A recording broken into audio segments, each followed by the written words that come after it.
Pengenalan. Persekitaran ditakriskan sebagai persekitaran di sekeliling sesuatu benda atau barang. Dengan kata lain, ia bermaksud persekitaran sekeliling. Ia boleh menjadi unsur fizikal iaitu persekitaran fizikal merangkumi persekitaran binaan, udara, air, atmosfera dan persekitaran semula jadi. Yang lain atau persekitaran manusia di sekeliling barangan atau perkara yang juga dikenali sebagai persekitaran sosial yang semakin teruk pada masa kini. Banyak masalah alam sekitar telah timbul sejak beberapa tahun kebelakangan ini dan menjadi semakin serius. Contoh masalah dalam sekitar ialah fenomena pemanasan global. Merujuk kepada kesan rumah hijau, bumi kekal panas apabila ia berfungsi secara normal. Di Malaysia, kemerosotan alam sekitar telah menjadi isu yang serius kerana Malaysia telah mengejar perindustrian yang pesat sejak tahun 1980-an. Perkembangan ini telah menyumbang kepada perubahan iklim persekitaran udara, pencemaran air, pengurusan sisa pepejal, penebangan hutan, hakisan tanah dan bahaya spesies. Jika sesebuah negara cuba mengenakan peralihan kepada tenaga bersih, contohnya, mereka mempunyai beberapa pilihan.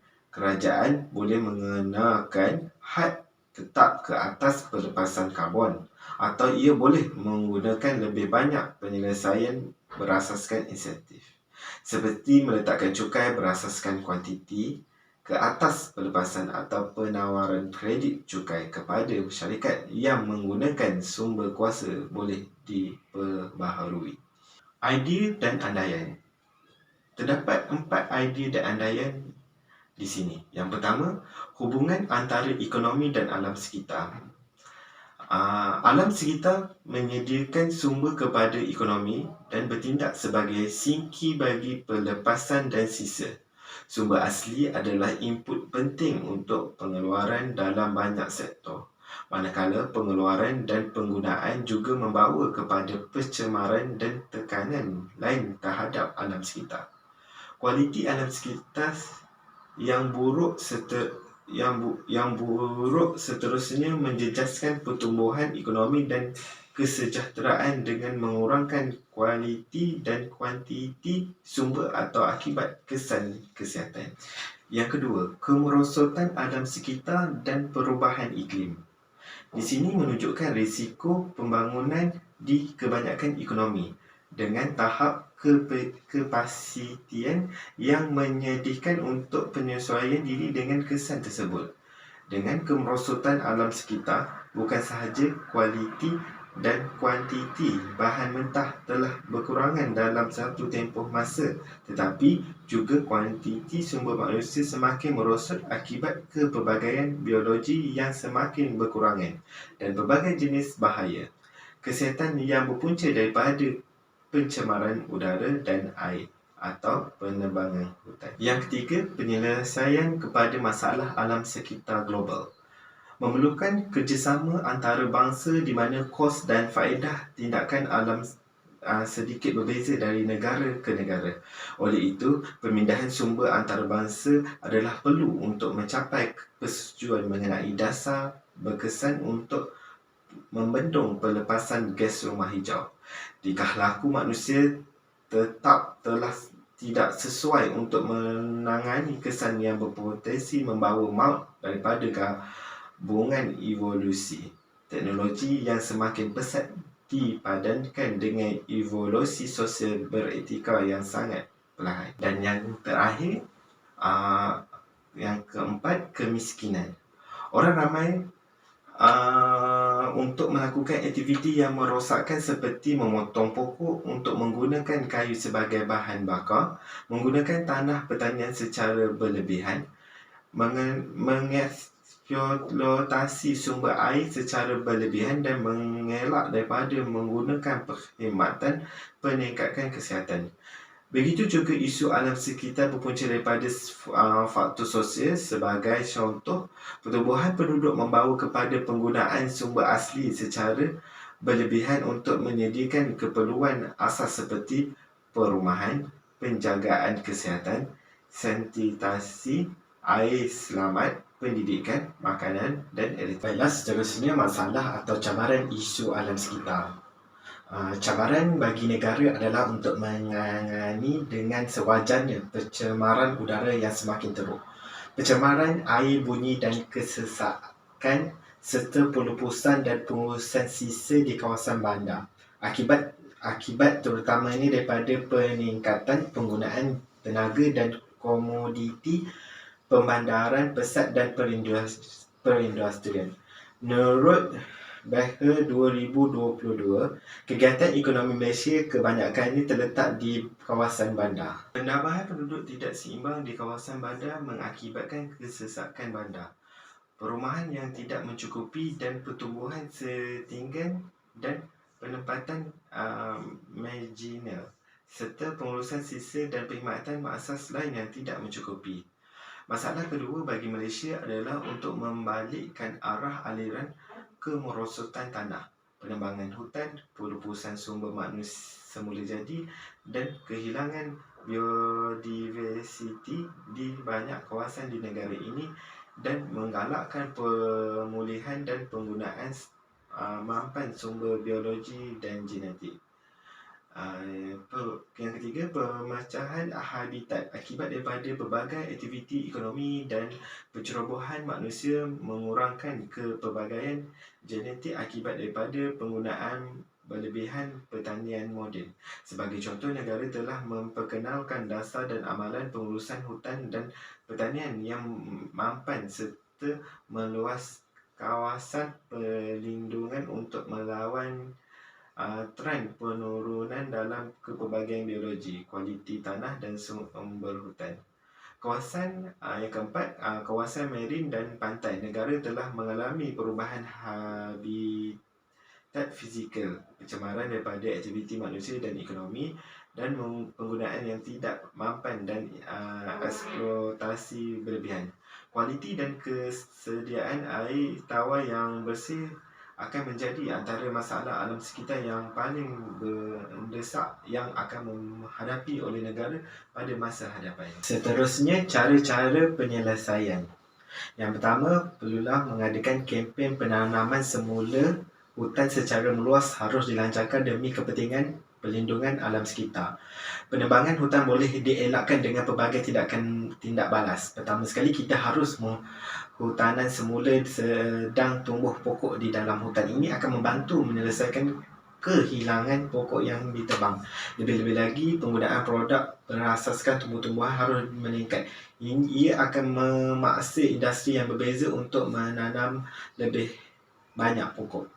Yang kedua, kerajaan perlulah campur tangan dan menetapkan rangka kerja apabila terdapat masalah yang membawa kepada kemerosotan eko yang ketara. Kerajaan menetapkan cukai yang tinggi untuk aktiviti yang membahayakan planet kita dan menyokong tingkah laku mesra alam dengan subsidi kewangan. Terdapat juga denda yang tinggi untuk lambatkan haram untuk mengurangkan akibat buruk ekologi. Analisa dan kemungkinan. Pada masa ini, Malaysia menjana lebih daripada 23,000 tan sisa setiap hari. Bagaimanapun, menjelang tahun 2020, di mana jumlah ini dijangka meningkat kepada 30,000 tan. Situasi ini berlaku disebabkan oleh pertambahan penduduk yang pembangunan. Jumlah sisa yang dihasilkan semakin meningkat dan kurang daripada 5% sisa sekitaran semula. Pengurusan sisa pepejar yang tidak betul adalah punca utama pencemaran sungai. Sisa pepejar yang tidak diuruskan juga menyumbang kepada perubahan iklim dengan memecahkan sisa dengan menghasilkan mantan dan produk baru untuk memenuhi permintaan pengeluaran gas rumah hijau dan menggunakan sumber semula jadi. Pencemaran dilihat secara meluas sebagai titik permulaan pengabaian dan kemerosotan keadaan alam sekitar. Dalam kebanyakan kes, pencemaran dengan kesan negatif ini adalah hasil daripada tindakan manusia. Pelepasan daripada kereta kita, bahan api fosil dan minyak, kilang dan juga sistem makanan kita membebankan bahan pencemaran ke alam sekitar. Kebanyakan saintis iklim bersetuju bahawa pelepasan gas rumah hijau manusia dan pencemaran memainkan peranan penting. Seterusnya, purata suhu bumi meningkat disebabkan oleh pelepasan gas rumah hijau. Terdapat juga kesan struktur pemanasan global, termasuk peningkatan paras laut akibat pencair glasier yang cepat. Pemanasan global menjadikan lautan lebih panas daripada yang boleh dikendalikan oleh batu karang yang rapuh, memaksa pelunturan dan petak besar spesies marine keluar daripada ekosistem. Cadangan memahami alam sekitar dan perkara yang sedang berlaku ialah salah satu cara yang paling mudah untuk membuat perubahan dan mengurangkan jejak karbon. Pendidikan dan alam sekitar menggalakkan pelajar untuk menyelidik dan menyiasat pelbagai isu alam sekitar yang kompleks dengan membangunkan dan mengukuhkan kemahiran bersifat kreatif dan kritis. Pendidikan sedemikian membantu menyediakan generasi baru pengguna, pekerja dan membuat dasar atau keputusan. Program ini juga akan membantu pelajar memahami bagaimana keputusan dan tindakan mereka mempengaruhi alam sekitar, membina pengetahuan dan kemahiran yang diperlukan untuk menangani isu alam sekitar yang kompleks, dan bagaimana kita boleh bertindak untuk memastikan alam sekitar kita sihat dan mampan pada masa hadapan. Di samping itu, pemulihan ekologi bukan sahaja pemulihan ekologi membantu dalam pemulihan alam sekitar, tetapi ia menggalakkan hubungan yang sihat antara manusia dan alam semula jadi. Bangunan hijau boleh membantu menyelesaikan masalah alam sekitar. Bangunan hijau merangkumi perancangan struktur, reka bentuk, pembinaan, operasi dan sekitar semula atau pembaharuan akhir hayat, sambil mempertimbangkan tenaga air, kualiti persekitaran dalaman, pemilihan bahan dan lokasi. Bangunan dan komuniti hijau mengurangkan sisa tahap peletusan. Ia membolehkan penggunaan pengangkutan alternatif dan menggalakkan pengekalan dan penciptaan kawasan tanah dan bumbung tumbuh-tumbuhan. Penutup, pencemaran alam sekitar merupakan masalah utama yang dihadapi oleh setiap negara. Sumber semula jadi semakin berkurangan, mewujudkan kekurangan sumber untuk generasi akan datang. Ramai orang, terutamanya bahagian masyarakat yang lebih miskin, menderita. Di situ pihak setiap negara cuba meningkatkan pertumbuhan ekonomi untuk meningkatkan taraf hidup rakyat. Sebaliknya, masalah alam sekitar semakin rumit akibat penggunaan sumber yang berlebihan.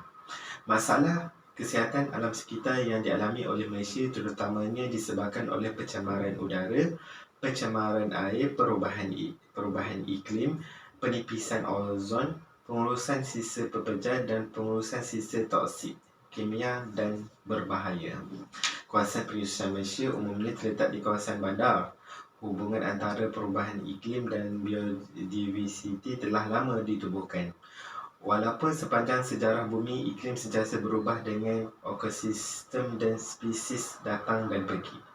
Perubahan iklim yang pantas menjejaskan ekosistem dan keupayaan spesies untuk bersesuaikan diri dan kehilangan biodiversiti meningkat.